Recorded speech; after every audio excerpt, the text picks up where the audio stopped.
Invité à la une, Étienne Blanc, le sénateur LR du Rhône. Bonjour. Oui, bonjour. Vous êtes également porte-parole de Nouvelle Énergie et si on avait envie de vous recevoir ce matin, c'est que vous avez été le rapporteur de l'enquête parlementaire de mai 2024 qui fut à l'origine de la loi contre le narcotrafic en voie d'adoption définitive.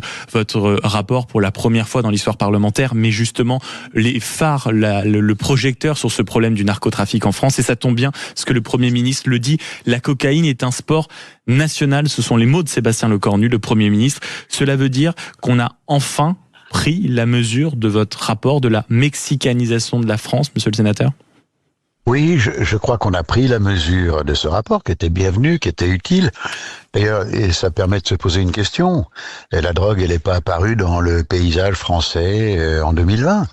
Et il y a bien longtemps que l'augmentation est constatée par les forces de police, par la justice, et par toute une série d'institutions. Par le monde politique aussi. Comment se fait-il qu'on ait réagi aussi tard? Alors, avec mon collègue Jérôme Durain, on a fait un rapport, on a une mission pendant une durée de 6 mois. Et puis ensuite, on a fait adopter une loi. C'est une loi qui donne des moyens nouveaux à la puissance publique, à la police, à la justice, des moyens qui sont contemporains, des moyens qui sont modernes. Mais évidemment, aujourd'hui, cela ne suffit pas. Il manque encore un certain nombre de choses. Mais Étienne Blanc, je ne peux pas rebondir sur ce que vous venez de dire. Vous avez évoqué cette volonté de ne pas le voir, de ne pas le constater, y compris dans le monde politique. Maintenant qu'on semble regarder et vouloir regarder la réalité en face, qu'est-ce qui fait que le monde politique a tellement tardé à voir justement la réalité de ce phénomène? Je trouve que, à mon avis, c'est de l'essence même de la démocratie. En démocratie, vous avez des élections qui rythment la vie politique. Donc vous êtes sur une réaction sur l'instant. Il faut apporter des réponses à l'instant pour être élu. Donc on se préoccupe de l'instant. Mais on ne regarde pas à 10 ans, à 15 ans. On peut, pas c'est excessif, mais peu. On a cette difficulté à anticiper. Mais regardez, c'est pas vrai seulement pour la drogue, c'est vrai aussi pour la dette. On sait très bien qu'en 2030, la France aura de la peine à faire face au paiement des intérêts de la dette. Mais on attend le choc, on attend de constater des visu les catastrophes avant de réagir. Et la drogue, c'est exactement cela. Alors, on peut pas dire qu'on n'a rien fait, les forces de police, la justice, mais on n'a pas pris la mesure de ce phénomène. Vous avez utilisé tout à l'heure un terme de mexicanisation. Quand nous avons travaillé sur le sujet avec Jérôme Durain, il y avait des magistrats mexicains qui étaient venus en France dans le cadre d'un échange avec l'École nationale de la magistrature.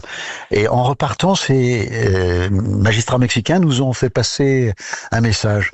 Ils disent, la France, vous n'êtes pas un narco-État. Le Mexique, c'est un narco-État.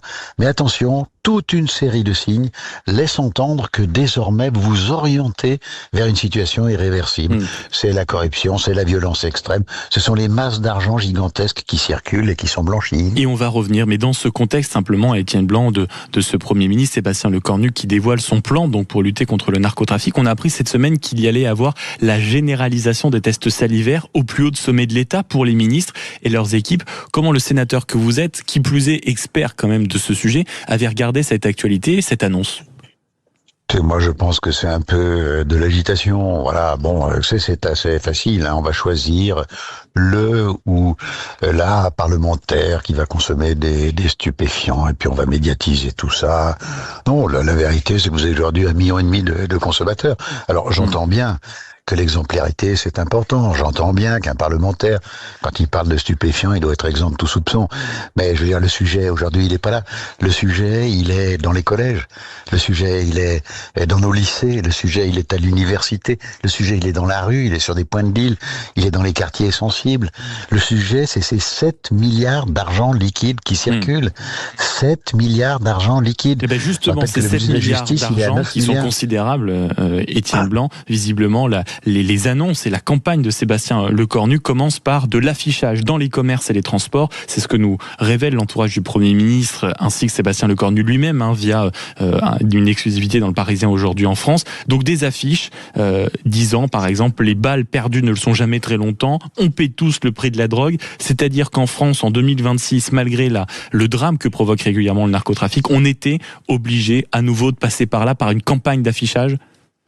Alors, moi, je trouve cela absolument sidérant. La France, elle a été capable de lutter contre le tabac Et le tabac qui fait mal aux poumons. Voilà. La France, avec la loi E20 notamment, elle a été capable de lutter contre l'alcool. Mais on a fait si peu sur la drogue. Enfin, si peu. Cette campagne-là, elle est vraiment tardive. Quand on a fait nos travaux avec Jean Durin, on a constaté que dans les lycées, il y avait des lycéens qui obtenaient le bac, qui partaient à l'université, qui n'avaient jamais entendu parler et qui n'avaient jamais connu une campagne de lutte contre les stupéfiants au lycée. Tardive, alors qu'on sait que c'est là que ça commence. Mais nécessaire. Elle est bien sûr nécessaire. Il faut des campagnes de communication puissantes pour dire aux consommateurs, quand vous consommez, c'est la phrase de Dupond-Moretti, vous avez du sang sur les mains, c'est-à-dire vous faites tourner un business qui enrichit les criminels et qui se développe et qui ne peut marcher que si on augmente la consommation. Donc on fait la promotion en fait de la consommation. Donc évidemment ces campagnes sont utiles. Son plan pour lutter contre le narcotrafic au Premier ministre, il y a dedans une réflexion quant à l'augmentation de l'amende forfaitaire. Il faut dire qu'elle est à 200 €, ça pourrait aller jusqu'à 500 €, mais il y a une réflexion visiblement beaucoup plus profonde, celle de vouloir faire évoluer des sanctions, notamment la suspension du permis dès qu'on est testé positif, ou même l'inéligibilité dans certains cas. Est-ce que ça aussi pour vous, ça fait partie des durcissements qui sont absolument nécessaires si on veut vraiment lutter contre le narcotrafic, Étienne Blanc? Bien sûr, ces durcissements sont indispensables. C'est quand vous tapez partout, le consommateur, le commerçant, quand vous allez sur les réseaux sociaux et quand vous taxez des responsables politiques, quand vous augmentez les amendes pour les consommateurs, voilà, il faut avoir cette vision d'ensemble. Si vous me le permettez en 2 minutes, il y a 2 manques aujourd'hui qui sont criants dans notre droit positif. Le premier, c'est sur la saisie du produit du crime.